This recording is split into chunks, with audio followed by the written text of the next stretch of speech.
Bienvenue dans ce nouvel épisode de Soluble. Aujourd'hui, je souhaite médiatiser une initiative citoyenne qui s'emploie à faire tomber les barrières, celles qui peuvent séparer les collégiens de zones défavorisées de certaines entreprises qui pourraient pourtant les faire rêver. Bonjour Virginie Salmen. Bonjour.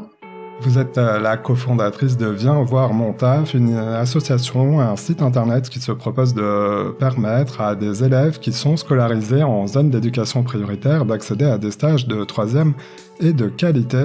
Alors je dois vous dire qu'avant de vous appeler, j'ai tapé dans Google comment obtenir un stage de troisième et j'ai constaté que dans la quasi-totalité des contenus, on propose entre autres solutions de demander à son entourage.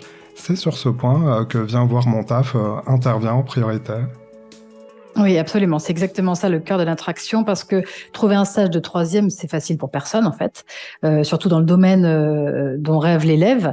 Et quand on est un élève d'un collège REP ou REP+, en REP, 61% des parents de ces élèves sont inactifs ou ouvriers.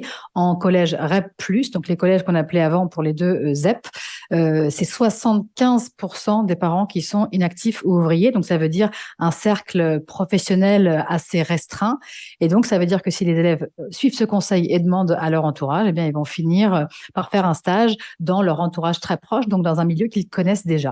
Alors comment est née votre idée? Comment est née cette idée? C'était en 2015. Oui, c'est ça. En 2015, on est donc 3 cofondatrices à l'origine, 2 journalistes et une professeure d'anglais. Et notre envie d'engagement, c'est finalement trouver un but avec Gaëlle Frilet, qui était à l'époque professeur d'anglais dans un collège REP de Romainville, en Seine-Saint-Denis, et qui nous a dit, bah voilà, vous avez un réseau, un carnet d'adresses qui grossit chaque jour mathématiquement, puisque vous allez interviewer des gens chaque jour en tant que journaliste. Moi, j'ai des élèves qui n'ont quasiment aucun réseau. Donc, ce qu'on peut faire, c'est mettre justement votre réseau au bénéfice de ces élèves et donc leur proposer des stages. Donc au début, on a fait ça vraiment de manière très artisanale. On a envoyé des mails à notre entourage, amis, entourage professionnel, enfin premier, deuxième cercle, disons, et on leur a demandé de poster une petite offre de stage à un élève de troisième, donc une offre de stage pour 5 jours. Les stages de troisième en entreprise sont obligatoires depuis 2005. Cela peut être une véritable occasion de se projeter vers l'avenir. C'est le but, en tout cas, d'ouvrir de nouveaux horizons. Quels sont les types d'entreprises qui proposent des stages sur Viens voir mon taf? Alors c'est très très varié parce qu'on a autant un artisan d'art qu'une très grande entreprise comme une banque qui emploie 70 000 salariés dans le monde. On a des élèves qui nous font des demandes spécifiques, par exemple dans le milieu par exemple dans un garage automobile. On a des stages sur des chantiers. Enfin, on essaie vraiment de leur offrir la palette la plus variée de stages. Avec quelques programmes un peu phares comme Viens voir mon atelier. On insiste beaucoup dans ce programme. Enfin, on propose des stages justement auprès d'artisans d'art qui travaillent souvent pour des maisons de luxe et on leur propose donc 3 jours auprès d'un artisan et ensuite 2 jours dans la formation qu'il faut suivre pour arriver jusqu'à ce métier. Comment les entreprises que vous démarchez accueillent votre initiative? Elles comprennent facilement la différence qu'elles peuvent faire dans le parcours des stagiaires que vous encadrez. Alors, il y a vraiment différents niveaux de maturité, en fait, en fonction des entreprises. Il y a des entreprises qui savent déjà très bien pourquoi elles font ça. Il y a beaucoup d'entreprises qui viennent vers nous. En fait, il n'y en a pas souvent des entreprises qu'on démarche. Souvent, elles viennent vers nous, parfois avec un projet très naissant. Et puis, parfois, il y a des entreprises qui savent très bien, qui connaissent très bien la situation des élèves de l'éducation prioritaire et qui ont une idée très précise de ce qu'ils veulent faire et même du stage qu'ils veulent organiser et des horizons que ça va leur ouvrir.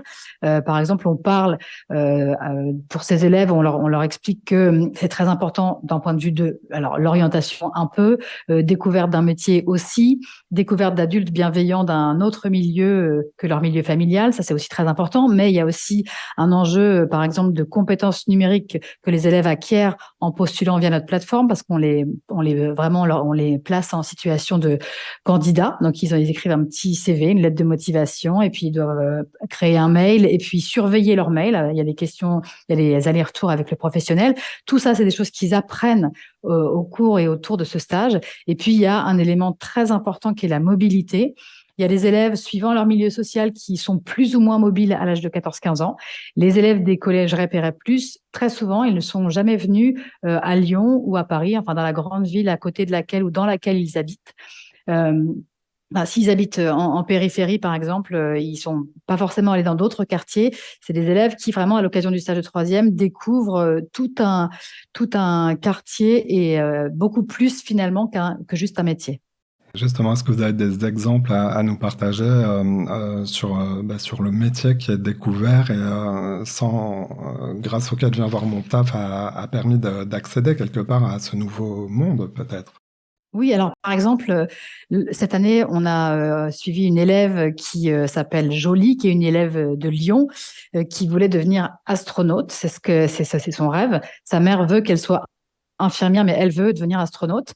Et donc, on lui a dit, bah, écoute, ce qu'on peut faire, c'est te trouver un stage dans ce milieu. Donc, par exemple, à Supaéro, l'école qui forme les astronautes, mais c'est à Toulouse. Donc, c'est vraiment très loin.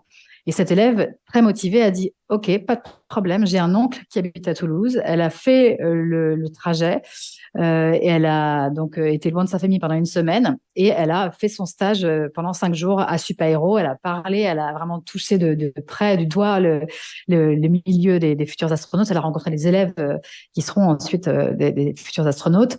Donc voilà, ça c'est un exemple de trajectoire, enfin de stage un peu sur mesure qu'on peut trouver aux élèves parce que ce stage-là au départ on l'avait pas dans notre banque de stage entre guillemets et on a un programme qui s'appelle chasse au stage et donc quand un élève nous formule un vœu spécifique, on cherche pour elle ou pour lui. Il y a d'autres exemples, par exemple, un élève qui a suivi un stage auprès d'un plumassier, donc c'est un artisan d'art qui travaille la plume. Et cet élève-là, alors ne connaissait pas ce métier, bien sûr, c'est quand même assez peu connu, c'est une niche avant de faire son stage. Et il est aujourd'hui, donc ça c'était l'an passé, et aujourd'hui il est dans un lycée justement qui lui apprend l'art de la plumasserie. Et est-ce que ces rencontres entre professionnels, on les appelle les tuteurs de stage, et les stagiaires se poursuivent dans le temps, ou c'est, comme on dit, one shot? Alors, la rencontre entre les élèves et les tuteurs, tutrices, ça dépend beaucoup, évidemment, c'est des relations, enfin, c'est des relations humaines, donc ça dépend beaucoup de ce qui se passe pendant le stage. Parfois, moi, j'ai accueilli en stage des élèves qui n'étaient finalement pas tant intéressés par mon métier que par le métier de mon voisin. Donc, je leur ai dit, mais va lui parler, on est là pour ça. C'est par exemple le web développeur qui est là-bas, bah, c'est exactement le métier qui t'intéresse, vas-y. Et l'élève a finalement passé la semaine avec le web développeur au bout de l'open space. Donc, l'idée, c'est, nous, ce qu'on leur dit, c'est que ils n'ont pas un réseau encore très développé en troisième. Et donc, ce qu'on leur offre là, c'est l'opportunité de taper une première porte, d'ouvrir une première porte. Et donc, on insiste beaucoup sur cette notion de réseau. C'est-à-dire qu'on leur dit, la personne avec qui tu t'entends bien pendant le stage, ça peut être ton tuteur, ta tutrice ou quelqu'un d'autre, ben, tu essaies de garder un contact, un mail, un numéro de téléphone. Et puis ensuite, ben, tu envoies, par exemple, des vœux pour la bonne année, tu écris un petit message lors de l'obtention de ton brevet, par exemple, ou bien pour demander un conseil plus tard. Moi, j'ai des élèves qui m'ont demandé des conseils et même des stages 3 ou 4 ou 5 années après, parfois même plusieurs fois le même stagiaire, parce que voilà, ils savent que c'est une porte à laquelle ils peuvent frapper et qu'on leur trouve dans la mesure du possible. Alors parlons des grands chiffres. Quel est l'impact de votre initiative? Qu'avez-vous constaté? Je crois que vous avez repéré que l'ambition scolaire des stagiaires pouvait évoluer fortement après ces stages. Oui, effectivement, ça c'est un chiffre issu de notre mesure d'impact dont on est le plus fier finalement, c'est que 79% des élèves qui sont passés par notre accompagnement revoient leur ambition scolaire et professionnelle à la hausse. Donc ça veut dire qu'un stage bien accompagné, de qualité, ça peut vraiment avoir un fort impact sur l'élève.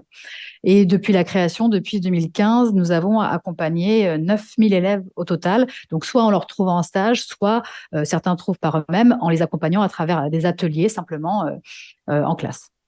Quelques éléments pratiques pour terminer. Comment les élèves peuvent-ils accéder aux offres? Ça passe par l'établissement scolaire? Alors non, les élèves peuvent être tout à fait autonomes. Ils peuvent aller sur notre site internet viensvoirmontaf.fr, s'inscrire et puis s'ils sont scolarisés dans un collège REP ou REP+ de toute la France, ils peuvent voir les offres de stage qui figurent à côté de chez eux et ils seront géolocalisés, donc ils verront si le trajet est faisable ou pas. Alors parfois, c'est difficile de se rendre compte de ça quand on a 14-15 ans. On peut demander à un adulte s'ils sont seuls, si vraiment le trajet est faisable, s'il y a beaucoup de changements par exemple, mais ils peuvent faire ça de manière tout à fait autonome. Parfois, c'est les professeurs qui les flèchent, qui les guident vers le site parce qu'ils l'ont connu par exemple en entendant un reportage ou un podcast. Parfois, c'est vraiment des parents, les élèves eux-mêmes qui réussissent à nous trouver et donc à trouver un stage. Et les professionnels, comment peuvent-ils vous aider et participer? Alors, les professionnels, tout d'abord, évidemment, en postant une offre de stage, on s'est chronométré. Ça prend quelques minutes seulement d'écrire une offre de stage. Le plus important, c'est vraiment de décrire ce que pourra faire le stagiaire à hauteur d'un élève de troisième, donc d'écrire très simplement le contenu du stage.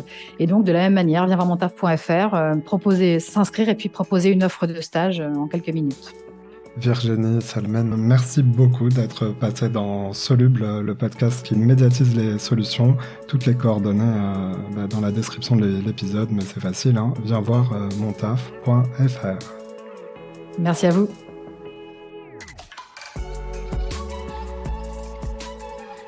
Voilà, c'est la fin de cet épisode. Si vous l'avez aimé, notez-le, partagez-le et parlez-en autour de vous.